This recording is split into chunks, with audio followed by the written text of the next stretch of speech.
শাপলা হচ্ছে গণমানুষের সাথে সম্পৃক্ত প্রান্তিক জনপদ থেকে শুরু করে শাপলা শুভ্রতা বিকাশ প্রসারের প্রতীক।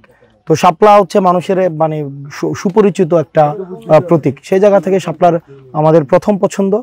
আর হচ্ছে আমাদের গতকাল রেজিস্ট্রেশনের কার্যক্রম আমাদের শেষ হয়েছে। আমাদের সারা দেশব্যাপী আমাদের সাংগঠনিক যে বিস্তার, সে বিস্তারের থেকে হচ্ছে আমাদের গতকাল আমরা রেজিস্ট্রেশন করেছি এবং আমাদের সাংগঠনিক ধারাবাহিকতা অব্যাহত থাকবে। সেটা আমরা তো অবশ্যই আমরা দেখেন আমরা রাজনীতি করছি, আমাদের সবচেয়ে যেই লক্ষ্যমাত্রা সর্বোচ্চটাই হচ্ছে আমাদের লক্ষ্য থাকবে।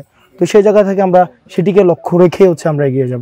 মানুষের প্রত্যাশা, আমাদের প্রত্যাশা তৈরি হয়েছে, আকাঙ্ক্ষা তৈরি হয়েছে।